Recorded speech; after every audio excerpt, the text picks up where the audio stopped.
തദ്ദേശ സ്ഥാപനങ്ങളുമായി ബന്ധപ്പെട്ട പരാതികൾ പരിഹരിക്കുന്നതിനായുള്ള ആലപ്പുഴ ജില്ലാതല അദാലത്ത് വ്യാഴാഴ്ച നടക്കും. ആലപ്പുഴ STV സെന്റിനറി ഹാളിലാണ് അദാലത്ത് സംഘടിപ്പിച്ചിട്ടുള്ളത്. തദ്ദേശ സ്വയംഭരണ വകുപ്പ് മന്ത്രി MP രാജേഷ് പങ്കെടുക്കും. ആലപ്പുഴ STV സെന്റിനറി ഹാളിലാണ് അദാലത്ത് ഒരുക്കിയിട്ടുള്ളത്. തദ്ദേശ സ്ഥാപനങ്ങളിലെ തീർപ്പാക്കാത്ത പരാതികൾക്കൊപ്പം പുതിയ പരാതികളും പരിഗണിക്കും. ഒരുക്കങ്ങൾ പൂർത്തിയായെന്ന് ആലപ്പുഴ ജില്ലാ പഞ്ചായത്ത് പ്രസിഡന്റ് KG രാജേശ്വരി അറിയിച്ചു. 797 പരാതികളാണ് ഇതുവരെ ഓൺലൈനായി ലഭിച്ചത്. ഇതിനൊപ്പം അദാലത്തിൽ നൽകുന്ന പരാതികളും പരിഗണിക്കും. വ്യാഴാഴ്ച രാവിലെ 8:30 രജിസ്ട്രേഷൻ ആരംഭിക്കും. പരാതികൾ സ്വീകരിക്കാനായി 8 കൗണ്ടറുകൾ സജ്ജമാക്കിയിട്ടുണ്ട്.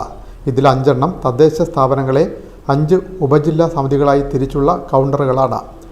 ഇതിനു പുറമെ ജില്ലാതല പരിഹാര ഡെസ്ക്, സംസ്ഥാനതല പരാതി പരിഹാര ഡെസ്ക്, മന്ത്രിതല പരാതി പരിഹാര ഡെസ്ക് എന്നിവയും ഒരുക്കിയിട്ടുണ്ട്. ഓരോ കൗണ്ടറിലും ഓൺലൈൻ അപേക്ഷകളും പുതിയ പരാതികളും പരിശോധിക്കാൻ പ്രത്യേക വിഭാഗങ്ങളും ഉണ്ടാകും. രാവിലെ 9:30 മന്ത്രി MP രാജേഷ് അദാലത്ത് ഉദ്ഘാടനം ചെയ്യും. PP ചിത്തരഞ്ജൻ MLA അധ്യക്ഷത വഹിക്കും. മന്ത്രിമാരായ സജി ചെറിയാൻ, P പ്രസാദ് തുടങ്ങിയവർ പങ്കെടുക്കും. അദാലത്തിൽ ലഭിക്കുന്ന മുഴുവൻ പരാതികൾക്കും അന്ന് തന്നെ പരിഹാരമുണ്ടാക്കാനാണ് ശ്രമം. ഓൺലൈനായി ലഭിച്ച 797 പരാതികളിൽ തീരുമാനമെടുത്തിട്ടുണ്ട്. ഇത് അദാലത്തിൽ പരാതിക്കാരെ നേരിട്ട് അറിയിക്കും. പുതിയ പരാതികളിലും അന്ന് തന്നെ നടപടി സ്വീകരിക്കും.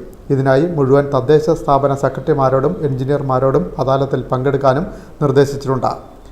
ഈ സൗകര്യം പൊതുജനങ്ങൾ പരമാവധി പ്രയോജനപ്പെടുത്തണമെന്ന് തദ്ദേശ സ്വയംഭരണ വകുപ്പ് മന്ത്രി MP രാജേഷ് അഭ്യർത്ഥിച്ചു. ഓരോ ജില്ലയിലെയും അദാലത്ത് തീയതിയുടെ 5 ദിവസം മുമ്പ് വരെ പരാതികൾ പൊതുജനങ്ങൾക്ക് ഓൺലൈനായി സമർപ്പിക്കാം. അതിനു പുറമെ നിലവിൽ മന്ത്രിക്ക് നൽകിയിട്ടുള്ള പരാതികൾ തദ്ദേശ സ്വയംഭരണ സ്ഥാപനങ്ങൾക്കും തദ്ദേശ സ്വയംഭരണ വകുപ്പിന്റെ സംസ്ഥാന ജില്ലാ ഓഫീസുകളിലും നൽകിയിട്ടുള്ള പരാതികളുമെല്ലാം പരിഗണിക്കുകയും തീർപ്പുണ്ടാക്കുകയും ചെയ്യും.